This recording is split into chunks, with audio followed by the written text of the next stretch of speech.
কিন্তু ইসলাম ছাড়া যত ধর্ম পৃথিবীতে আছে এগুলা ধর্ম ঠিক না ভুয়া?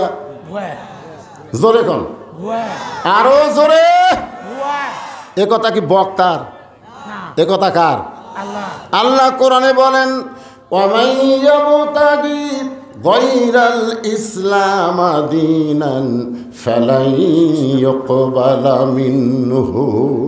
ইসলাম ছাড়া অন্য কোনো ধর্মকে যদি গ্রহণ করে আল্লাহ বলেছেন সেইটা কবুল করা হবে না। এ আয়াত দিয়ে কি বোঝা গেল?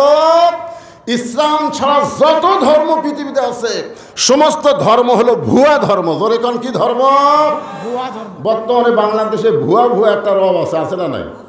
আমি যেই বলবো ইসলাম ছাড়া যত ধর্ম আছে সমস্ত ধর্ম কি, আপনারা বলবেন ভুয়া। কি বলবেন? ইসলাম ছাড়া সমস্ত ধর্ম কি? আমাদের বগুড়ার হিরো আলমের নাম শুনছেন? ও যখন 21-এর বইমেলায় গেছিল তখন 21-এর বইমেলার লোকজন হিরো আলমকে বলল ভুয়া ভুয়া ভুয়া ভুয়া। হিরো আলম, হ্যাঁ। তারপর এক বুড়া মানুষ একটা ছুরি বিয়ে করছে, এটা ইয়ং জেনারেশন জানে, এর নাম হলো মোস্তাক আহমদ। ওই বুড়া করছে এক চিংড়ি। ওই চ্যাংড়া বউ নিয়ে বেপর্দা হয়ে যখন বইমেলায় গেল তখন বইমেলার সবাই বলল ভুয়া ভুয়া ভুয়া ভুয়া। মোস্তাক আহমদ যদি ওর বউটাকে চ্যাংড়াই করুক আর ছড়ি করুক, যেটাই করুক, যদি বোরকার মধ্যে রাখতো, পর্দার মধ্যে রাখতো, তাহলে ভুয়া ভুয়া শব্দ শোনা লাগতো না। জোরে কর কথা ঠিক কিনা? আপনি যদি বুড়া বয়সে একটা যুবতী বিয়ে করার মন চাই করেন, অসুবিধা নাই, কিন্তু বোরকার মধ্যে রাখেন, পর্দার মধ্যে রাখেন, দুনিয়ার কেউ জানতে পারবে না। জোরে কোন কথা ঠিক কি না? কারণ মেয়ে মানুষকে রাখতে হবে কোথায়? পর্দার মধ্যে রাখা লাগবে না? এ কথা কার? আরো জোরে বলেন। আল্লাহ কোরআনে বলেন, অকরনা ফি বুয়ুতিকুন্না ওয়ালা তাবাররাজনা তাবাররুজাল জাহিলিয়াতিল উলা।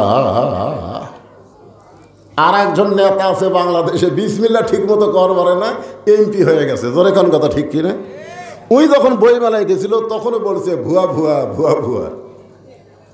আজকে আমরা মাহফিলে সবাই বলবো আল্লাহর কোরআনের পক্ষে, ইসলাম ছাড়া যত ধর্ম পৃথিবীতে আছে সমস্ত ধর্মই হলো ভুয়া ধর্ম। জোরে কোন কথা ঠিক কি না? আল্লাহ আমাদেরকে ভুয়া ধর্মের মধ্যে না ফাটায় সরাসরি জন্মগতভাবে সঠিক ধর্মে কবুল করেছেন। এজন্য খুশি না বেজার? তাহলে জবান খুলে আর একবার বলি আলহামদুলিল্লাহ। আল্লাহ আমাদেরকে বিশ্ব নবীর উম্মত হিসাবে কবুল করেছেন। যেই নবীর উম্মতেরা জাহান্নামে যেতে পারে না, কারণ নবী উকিল হয়ে, ব্যারিস্টার হয়ে আল্লাহর কাছে আমাদের পক্ষে ওকালতি করবেন। নবী বলেছেন, আমি যতক্ষণ বাহিরে থাকব আমার কোনো উম্মতকে জাহান্নামে ঢুকতে দিব না, আমি যেমন করি হোক তাকে জান্নাতে নিয়ে যাব।